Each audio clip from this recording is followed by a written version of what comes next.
Hey guys, this is Rosemary Gerner from the Busy Budgeter, and I'm just going to show you today how to set up a campaign. A campaign is a really important part of my Pinterest strategy because it means that I know for certain that my top 5 pins, my most popular pins, are going to my most popular boards at least every single day. So just for an example, this is the top 5 to top 5 campaign that I'm currently running. And I go in once a month to make sure that my top 5 pins in here are actually my top 5 pins, and I'll replace them with something that's doing better. And it says 5 repins per day from 5 source pins to 5 group boards.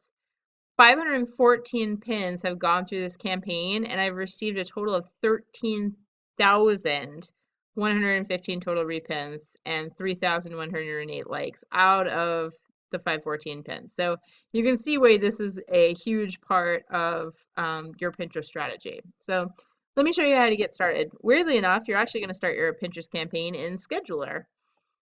And I've got other videos of how to use schedule. This is my main portion of my Pinterest strategy. So what we need to do is we need to identify our top 5 boards.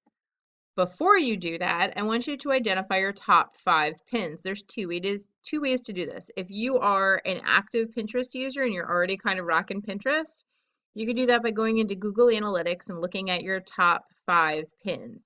If you have never had a Pinterest strategy and have never done anything than just randomly throwing pins on there and seeing how they do, then I don't want you to grab them from I do not want you to grab them from Pinterest Analytics because we don't know that you're representing the best pins in there.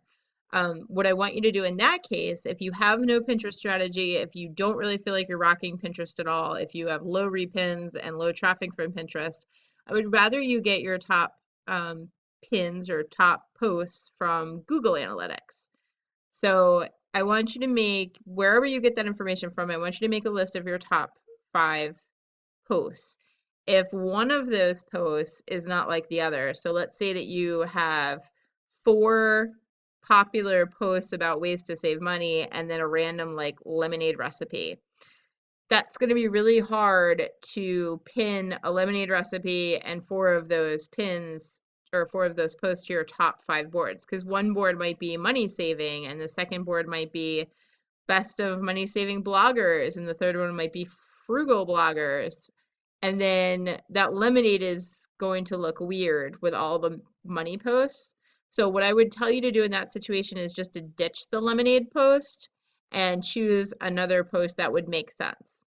Does that make sense? There's no one talking back to me, so I'm going to assume that does. You need 5 pins and 5 boards that all kind of work together. It could be a little bit of a stretch, but not so much of a stretch that you're going to get kicked off a board.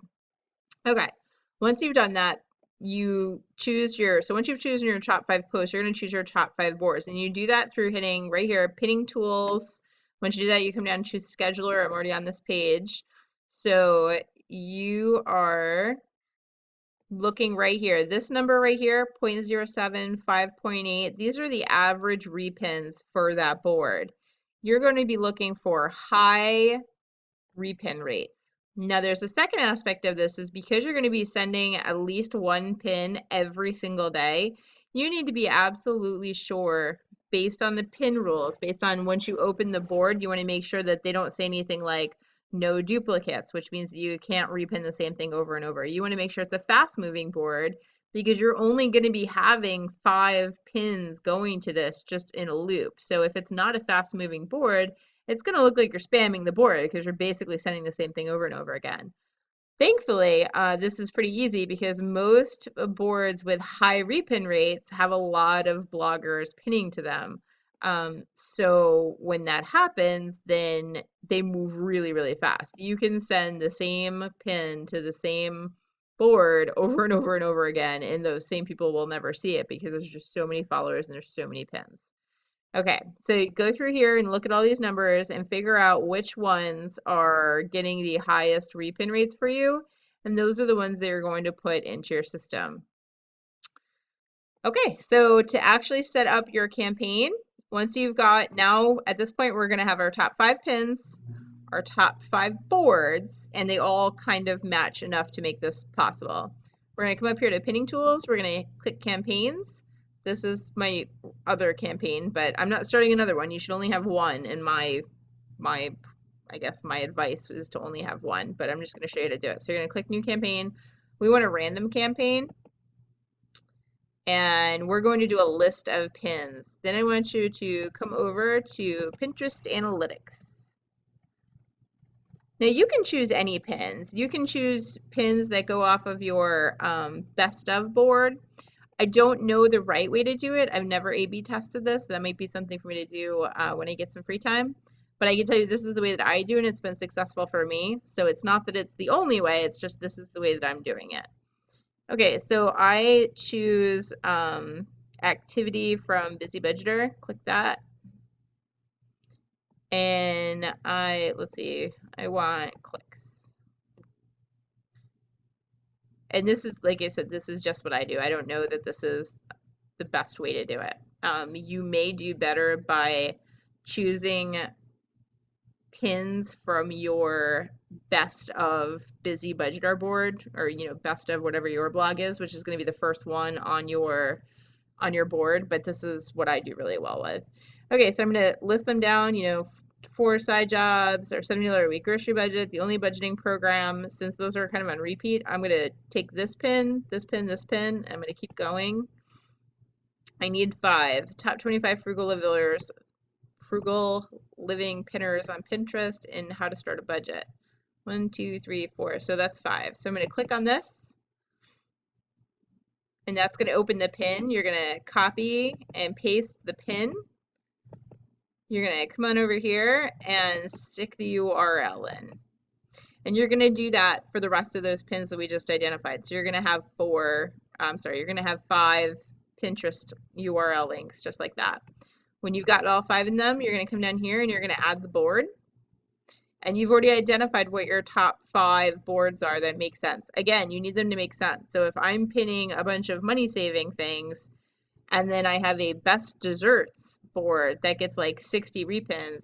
I mean, I'm excited that that board gets a lot of repins, but it's not really going to help me because I can't pin the only budgeting program you need, the best dessert. So I'm just going to skip that board and choose the next highest up that makes sense to those pins. So you're going to just choose, I'm just choosing random things here. You're just going to choose whatever board you have, choose your top 5 boards, and then come on down and you're going to click submit. And you can play with your timing down here. This is something that I'm just starting to get into, but I haven't A/B tested it yet, so I don't want to tell you it's the best practice, and I don't know yet. I have mine set for 10 a.m. to 11 p.m. Again, that's something that I need to A/B test, and I suspect when I A/B test, it's going to make a huge difference. So you can A/B test that for yourself, or you can reach back out to me and see what happened in a couple of months when I do A/B test that. And then you are going to click save. Once you click save, I'm going to have to remember to go in and delete this. Campaign name, best 5.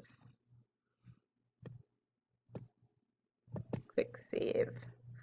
Okay, when you save it, it's going to show up on here, and it's going to let you know, it's going to alert you when if anything goes wrong with it. It'll send an email to you. The one thing that you do need to look out for is that you want to double check on your boards, at least in the beginning. If you know your boards really well, you don't need to, but in the beginning, because you're going to be sending 1 of 5, so you're basically going to be sending the same pin to this board every 5 days.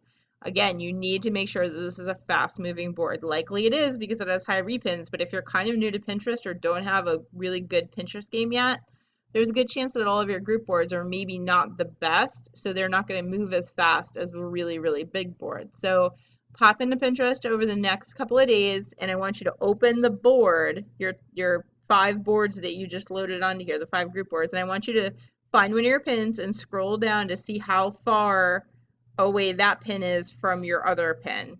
And I'll give you an example. If you've held on this long, you're probably like super interested in this. So I will show you. I'll show you what I mean and how I do it. Let's zoom this out a little bit. Sorry, my internet's being so slow. Okay, we're going to go to a group board. Group board. We'll just do Thrifty Thursday. This is a Rusu Coops board, assuming my internet will let me, or not. Oh, I hate technology. Okay, if it won't load, I'll just explain it to you. You just need to, you're gonna open up Thrifty Thursday, you're gonna find your pin. They're gonna stick out at you because you know your own content. And then I want you to scroll down, see how many rows down your next pin is going to be. If it's like your pin and then like 5 pins away from your pin is your pin again from yesterday, this isn't really a good one because I don't do this one a lot. Actually, no, this is a great example. Look, I've got busy budgeter and busy budgeter right back to back next to each other. So that's horrible. That's not good. There needs to be, that's also a sponsored post pin, and they made me take that image, so that shouldn't even be in there. Okay, so that's a good example. This board needs some work. You should never have 2 pins that are right next to each other, so I'm gonna have to go cancel that. But you just want to look at your pin and see how close to them. If this was my pin and then way down here, this was yesterday's pin, I'm okay with that. But if the pins are right next to each other, that needs to be slowed down or canceled or just take it right out of your top 5 campaign. Okay? Hopefully that made sense. That's how I do it. And good luck.